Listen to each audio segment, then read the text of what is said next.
Kay maniniwala kay Southern Luzon, Wakanda. Kay maniniwala dyan sa apology niyan. Kilala ko yan. Iyan ay isang dakilang orokan. Double-faced, walang paninindigan. Alam niya naman siguro. Kaya huwag kayo magpapadala. Sorry, kumakain ako ng chocolate. At gusto ko ng panghimagas kasi kakakain ko lang at isda yung kinain ko. Okay. Now, mga taga-Wakanda, alam niyo naman ang nangyari kay Black Panther. Hindi ba? Pag-uusapan na natin dahil ang daming comedy kanina. Okay? So, ang una nating comedy ay, Oy Bob PH, gagamitin ko ang iyong mga videos dahil maganda ang iyong mga content. Okay? I-follow nyo si Bob PH kasi talagang isa ito nung panahon pa to ni Duterte. Panahon pa siya ni Duterte kaya siya very So i-follow nyo yan mamaya si Vov PH kasi gumagawa yan ng mga video content. Ayan, Vov PH. Matagal na to.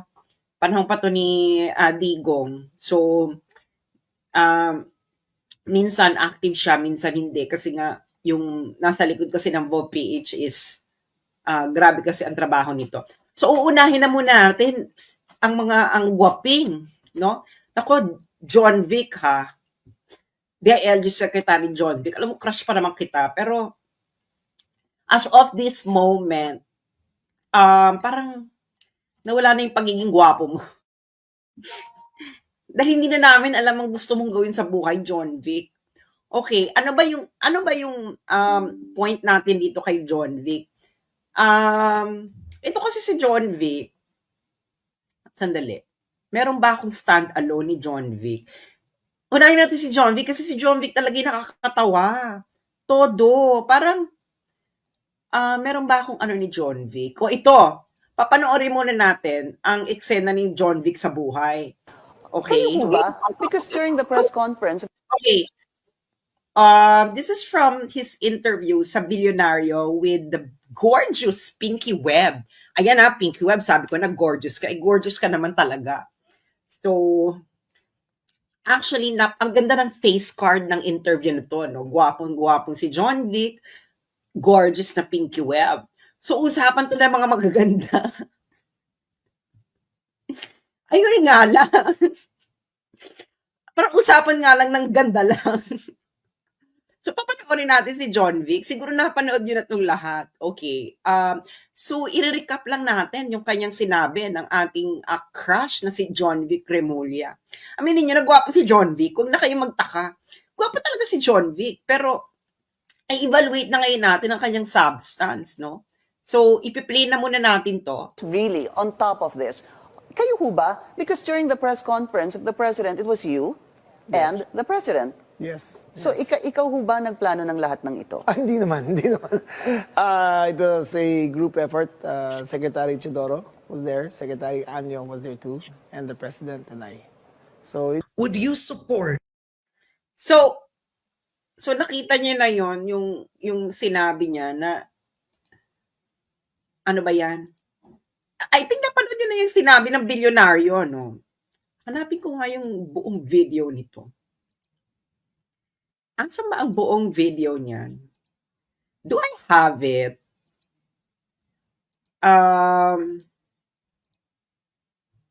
Anyway, papanoodin din natin dito. Nasa Vov PH din siya. Ang nakakagulat kasi is John Vic Remulla. Parang napanood na natin tong lahat. So, hindi ko alam kung anong gustong palabasin ni John Vic Remulla. Ano ba tayo? Tayo ba ang mababang IQ? Yun ang gusto ko malaman. Tayo ba ang may taurine deficiency or tayo ba ang nasa ibang kalawakan? Ano ba? Nasa multiverse na ba tayo? tayo na ba ay hindi ko na alam kung anong nangyayari dito sa ating bayan, no? Anong nangyayari sa ating universe? Parang nag-split na ba ang universe at ano na dumating na ba si Doctor Who? Charot. Si Thanos napunta na ba kay Thanos ang Infinity Ring? Kaya gusto ko yung buong sinabi ni John Vic para with impact. John Vic Remulla,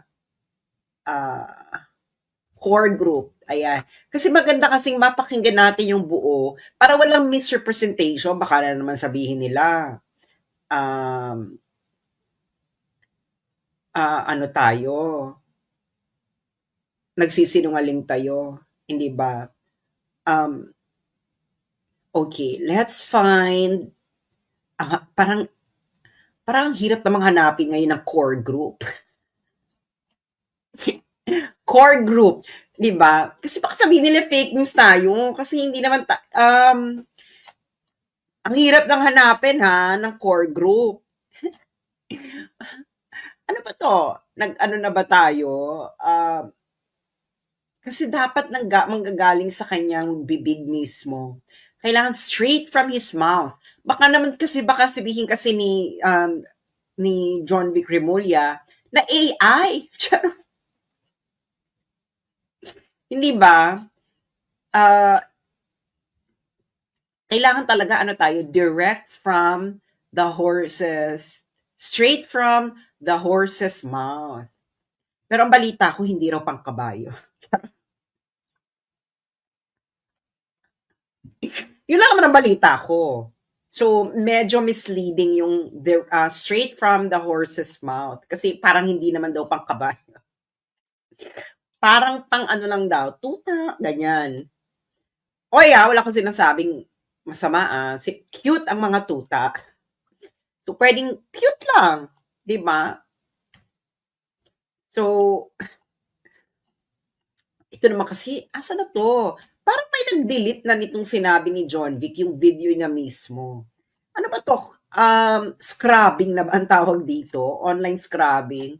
Hindi ko na mahanap yung video kahapon, ang daming video nito.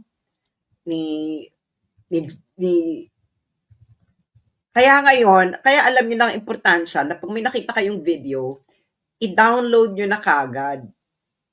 Hindi ba? I-download nyo na kagad.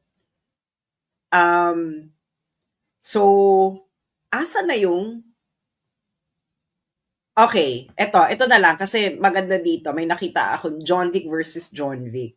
So, papanood ko sa inyo para for more Was that the plan from the very Yes, from the beginning? very What beginning. was, and who was really on top of? ulitin natin. Was that the plan from the very Yes, from the beginning? very What beginning. was? Hala, bakit ako naglalag? Was that the plan from the very Yes, from the beginning? very What beginning. was? And who was really on top of this? Kayo ho ba? Because during the press conference of the president, it was you and the president. Yes. So yes. ikaw ho ba nagplano ng lahat ng ito? Hindi naman. It was a group effort. Secretary Chidoro was there. Secretary Anyo was there too. And the president and I. Few moments later.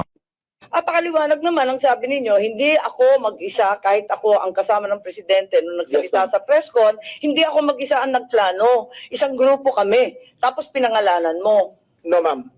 Sinabi ninyo I state, ma'am, again, executive privilege, but ma'am, Walang executive privilege kasi binunyag na I ninyo sa must TV. state it very clear, as I stated very clear, that there was no mastermind. We were discussing mainly about what the president's statements were in Hong Kong, and it was based all on that statement, ma'am. Sinabi ninyo na hindi kayo mag-isa na nagplano, kundi isang There was no grupo. planning, ma'am. Pero yun ang sabi I said, hindi ako plano. Marami May kami- isang grupo. na nagplano. We were all talking about a rumor, ma'am, and that is all. Rumor lang yon. Yes, ma'am.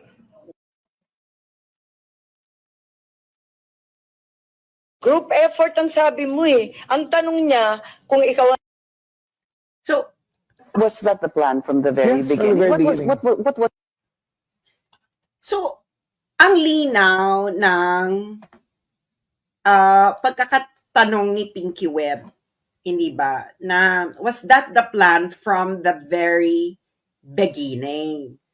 Sabi ni John Vic, yes, hindi ba? Yun ang sabi niya, yes. Tapos tinanong siya ni Pink, ang next question ni Pinky Webb is, ikaw lang ba ang mag-isang nagplano nito? Sabi niya, hindi, may core group. May core group, mga friends. So John Vic Remulla, bilyonaryo, planning. Hindi ma'am. So malinaw na malinaw yung pagkakasabi niya. So ngayon magi-invoke siya ng executive session. Pero the problem is hindi siya pwedeng mag-invoke ng executive session kasi nga binunyag niya na in public. So what is the executive session for? Ito na, nakita ko na yung original. Ayan, panoorin natin yung original. Kasi kayo naman kasi pag magpo-post ka ng video, i-share nyo naman yung original link para naman ano tayo. Okay, ito na yung original video. Kasi kailangan ano tayo, very specific. Di ba? Okay. Good evening, I'm Pinky Webb. Ano ba yan? Ang bagal ng internet ko ngayon, ha? Di ba? Good evening, I'm Pinky Webb. Tonight we ask the questions, we tackle the issues, we clarify matters, and we get on point.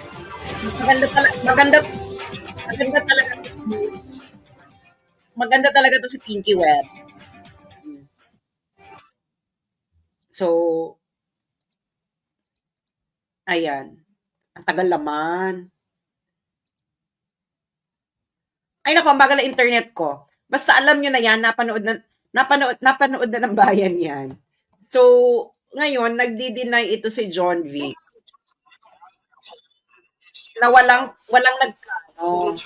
So, that is the problem. Kasi, ikaw ang nagmayabang na may core group. Tapos sabi ni John Vic, wala daw core group.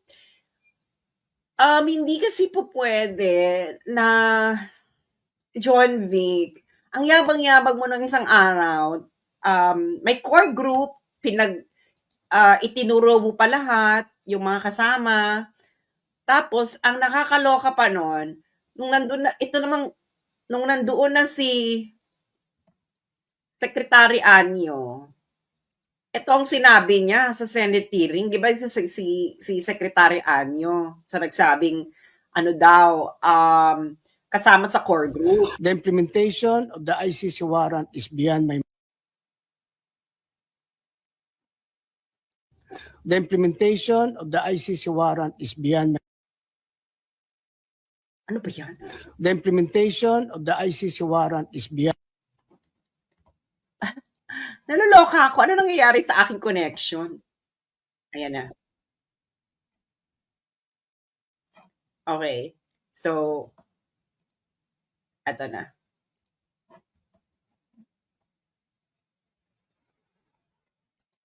for the record that I am not aware of any core group, nor am I a member of such group that allegedly planned and prepared for the arrest of former President Duterte. Hindi naman, hindi naman. It was a group effort, Secretary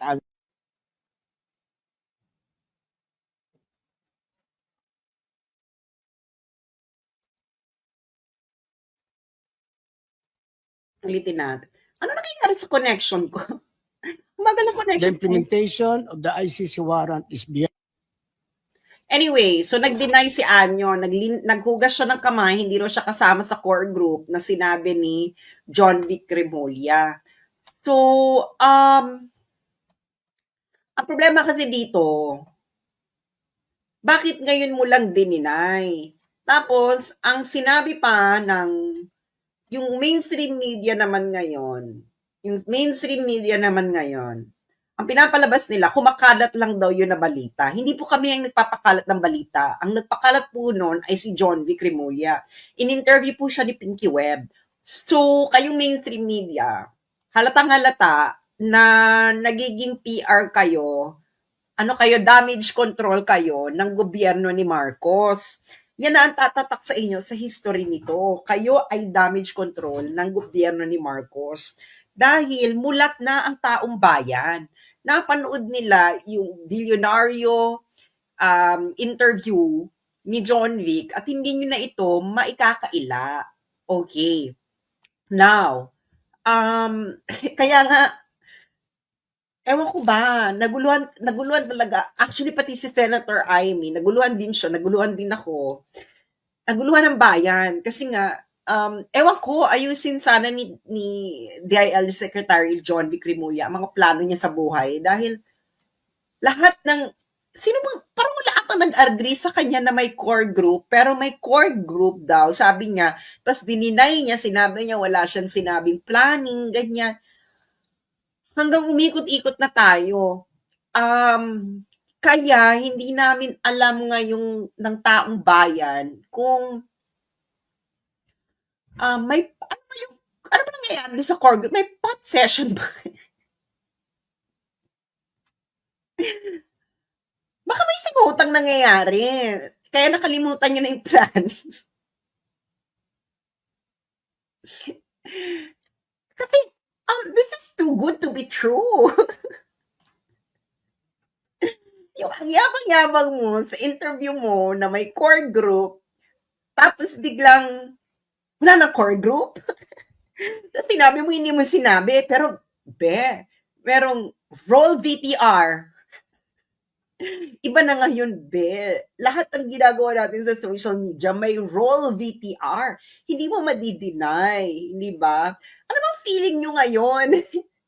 Do you still think that we still live in the 90s?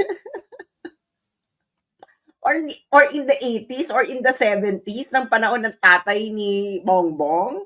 Na ang traditional media lang ang source ng information ng mga tao at kaya pwedeng kontrolin. John Vic, 2025 na. Kung nakakalimutan mo, hindi ba? Okay. Now, isa na tong meron pa isang bongga. Okay. Ipapakita ko lang to kasi gwapo na naman ang involved. Kaya ako talaga, guys, pag gwapo, hindi ako masyadong na-excite.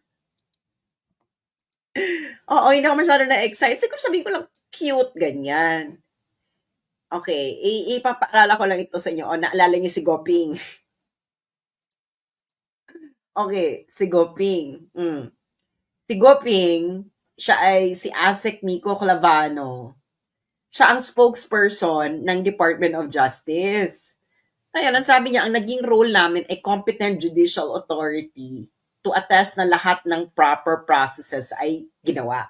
Kasi 'di ba, ilang beses na tayo itong paulit-ulit. Ayon sa Article 59, competent judicial authority.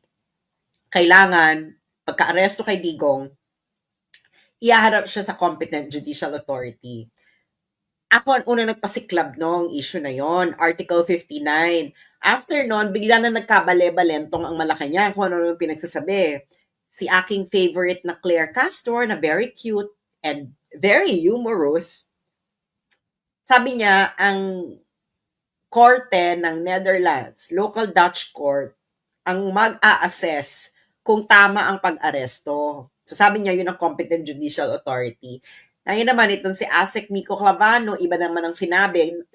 Nag-claim na sila nag-claim na si Miko Clavano na sila yung competent judicial authority noong panahon na yon. Okay, so naging issue ngayon ito sa hearing. Okay, so eto na.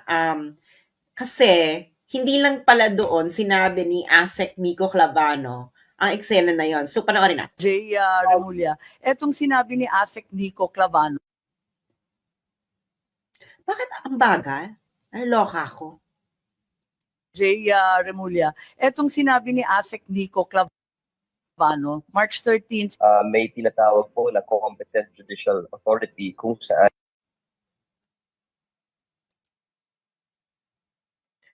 Ang tagal. Naglalag ako ha. Jay Remulla, etong sinabi ni ASEC Nico Clavano.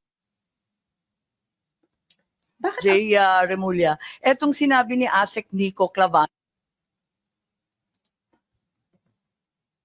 Jay Remulla, etong sinabi ni ASEC Nico Clavano, March 13th, may tinatawag po na competent judicial authority kung saan siya mismo ang mag-test na yung buong proseso po na dinaanan ng arrest ay tama. Ito po ay hawak-hawak ko po yung ating rule,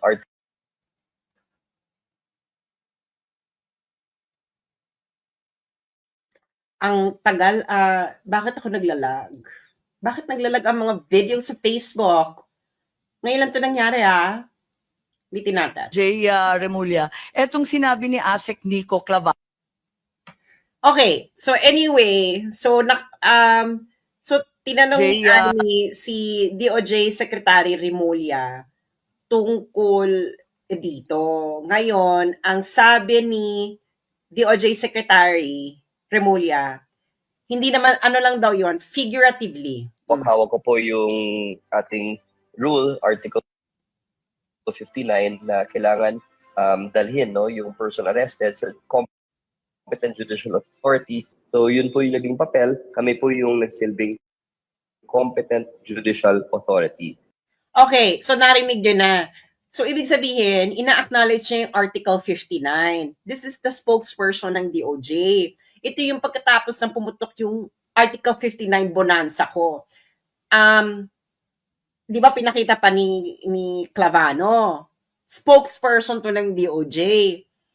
So, ibig sabihin, nire-recognize niya. Pero inako na lang niya na yung DOJ, yung Competent Judicial Authority, hindi nga sila ang Competent Judicial Authority kasi nga, according to DOJ Remulla, hindi naman daw hukom ang DOJ. So, tinanong ni Amy Marcos, so, ano itong sinabi ng spokesperson nyo? Ang sabi ni Remulla,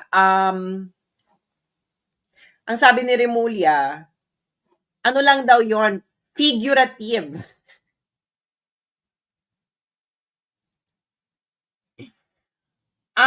Figurative ang pagkakasabi ng spokesperson ng DOJ. Ano ibig sabihin po ng figurative? Ibig sabihin, ano lang daw to, figure speech. Hindi daw literal yung sinabi ni DOJ spokesperson Clavano. Ewan ko mga mga ka-moisture. Ako naman nagtapos naman ako sa magandang paaralan. Pumasa naman ako ng English literature, ng grammar. Ang alam ko kasi, ang figurative, ibig sabihin pwede itong metaphor, analogy, simile, hyperbole, irony, ano pa ba? Marami pa yan, no, na figures of speech. So, ang gusto ko lang malaman sa mga English major, may mga English major bang nanonood sa akin? Ang gusto ko lang malaman sa mga English major na nanonood sa akin is ano bang figure of speech?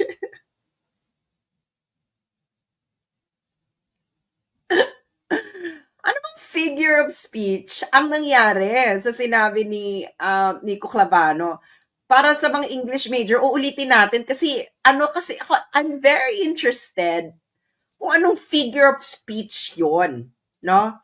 Kasi parang hindi ko ata to napag-aralan sa English literature and English grammar. So, baka ganito sa Ateneo kasi taga-Ateneo to eh. So, ulitin natin. Ito po na dinaanan ng arrest ay tama. Ito po ay So, parang hindi naman ata siya nag-figure of speech kasi, ito lang kasi hindi ako English major. So, ipapaubaya ko na lang to sa mga English major.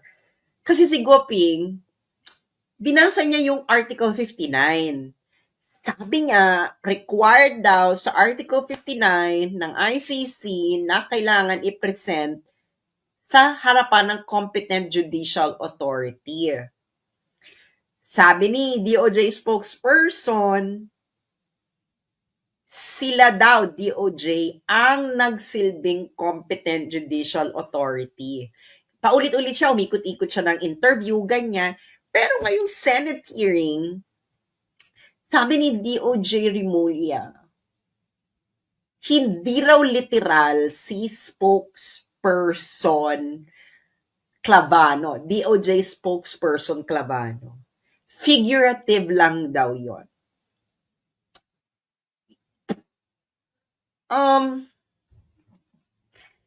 Anong nangyayari? Bakit napunta na tayo sa English literature? Bakit poetic interpretation? Onomatopoeia daw.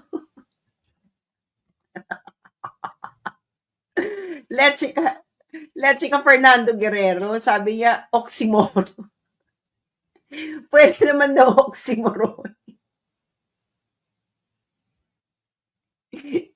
Ayun na nga, ano ba oxymoron? Irony, metaphor, personification, simile, synecdoche. Alam mo feeling ko talaga ang ganda ng mga final exams ngayon, hindi lang sa bar exam. Ako Supreme Court ako talaga i-require sana nakikiusap ako sa Supreme Court sa bar exam ngayon ng mga laws ng mga gusto maging lawyer. Kapag ang question na ito hindi lumabas Supreme Court, hindi kayo relevant. Dapat ganyan. Dapat may ganyang question.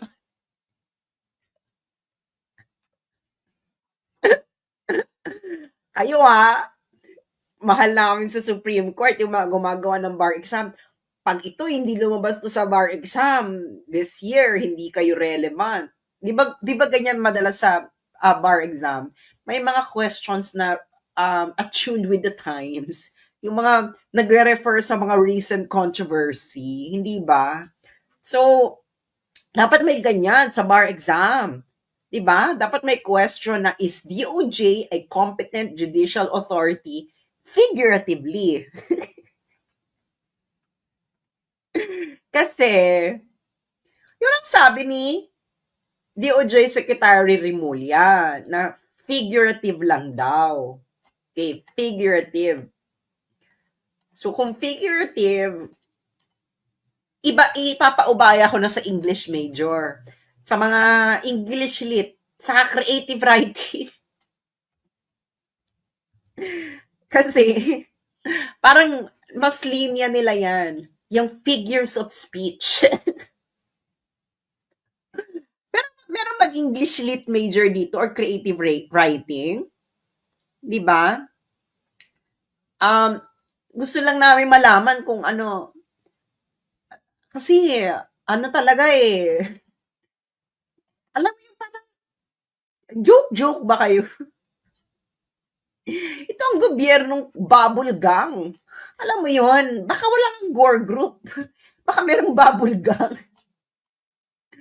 Okay, now, eto na.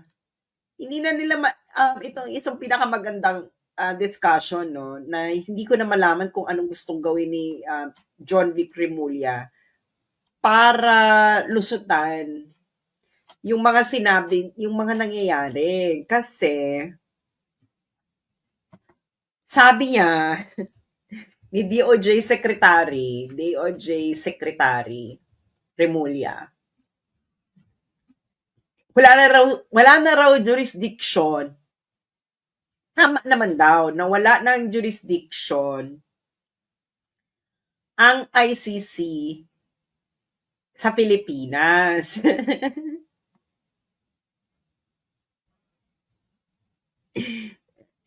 Pero,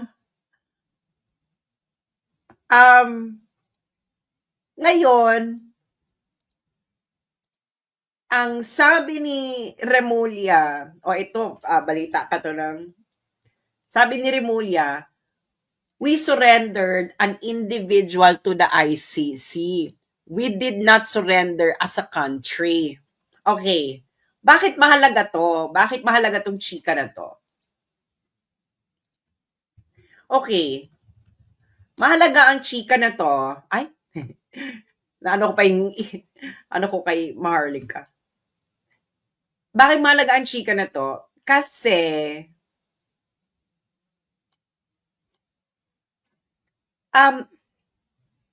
pinagugulo ni DOJ Secretary Remulla yung discussion.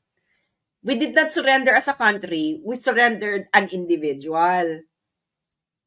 Okay, tapos diniscuss niya yung jurisdiction ng ICC. Tama naman siya.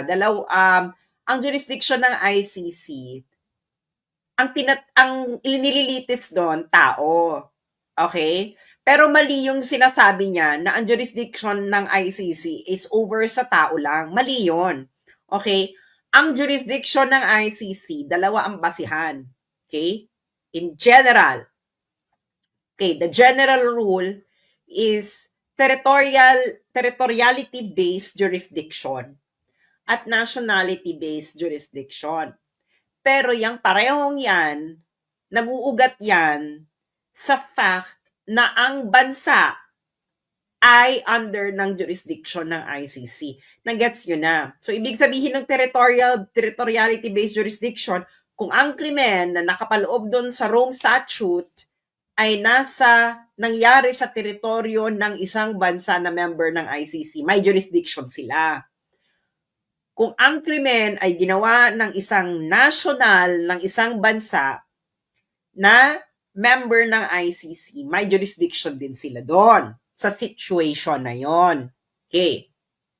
Now, ginulo-gulo na ni John Vic Remulla ang mga ang discussion. Ito ang, alam mo, sa mga law student, no? Ito natutunan namin sa Leiden. Nung nag-aaral ako dyan kasi ng international law. Gumawa kayo ng flowchart. para hindi ganun-ganon yung, simple lang naman ang batas. Para yung flowchart. Yes and no. Meron yung flow. Okay. So, hindi mo pwedeng sabihin, kung walang jurisdiction ang ICC sa Pilipinas, ibig sabihin, walang jurisdiction siya sa kahit sinong individual na nasa Pilipinas unless na yung gumawa ng krimen na yon is nationality ng isang bansa na may jurisdiction, na member state ng ICC. Na-gets ninyo? So, ewan ko, ang sakit sa ulo ni John Vic Remulla.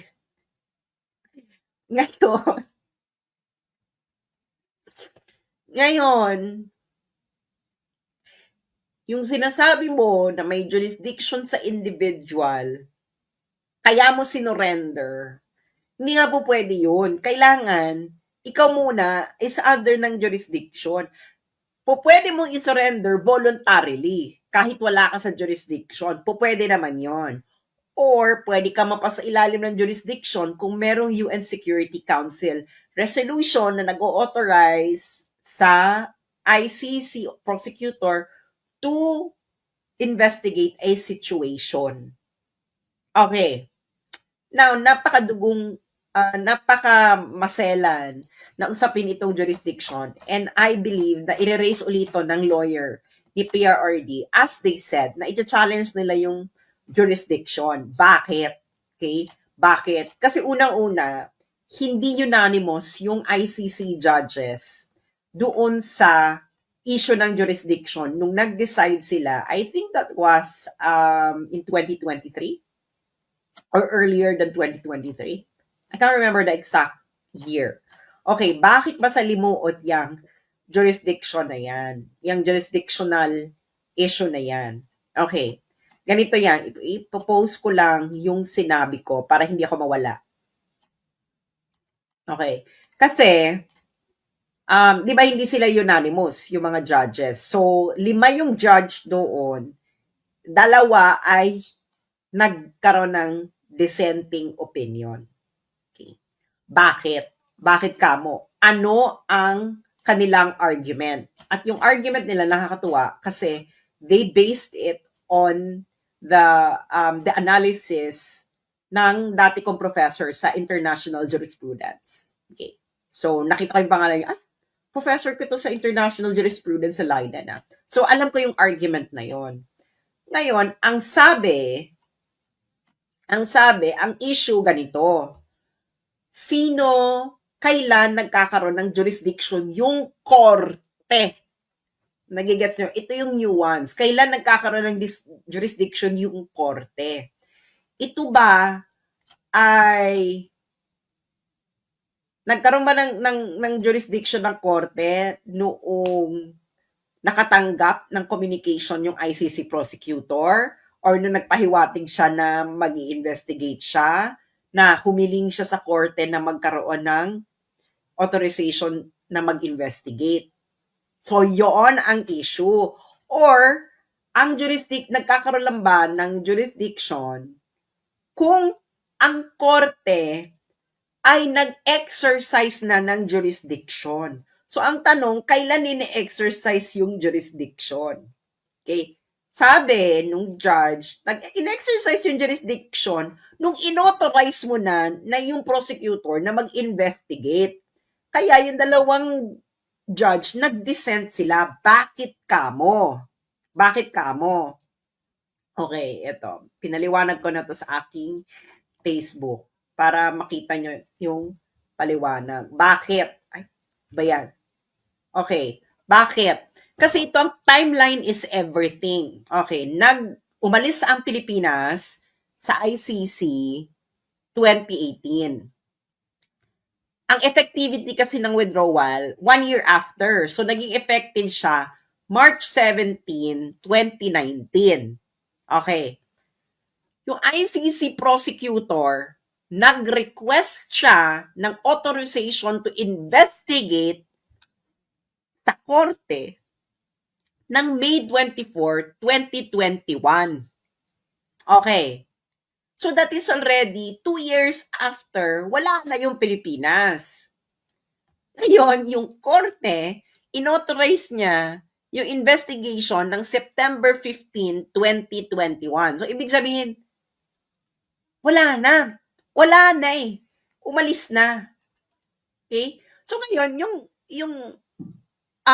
yung majority opinion, yung 5 yung judge na nag-discuss nito eh. So, yung 3, nandun sila sa interpretation na may jurisdiction during when the crimes were committed. So, masalimuot pa ito. Itutuloy pa yung question ng jurisdiction kasi this is not fully settled. Lalo na kung ang judges ay hindi unanimous. So, pwede pa tong ma-reverse. Actually, kahit nga unanimous yung mga judges, nare-reverse pa rin yung decision eh, afterwards sa appeal. Okay. So, ngayon, ang pinakamalaki dito is, ano ba yung prosecutor? Ang prosecutor ba ay ang korte? Okay? Kasi ang sinasabi daw na nag-exercise ng jurisdiction, ibig sabihin nag-exercise ng jurisdiction, ay ang korte.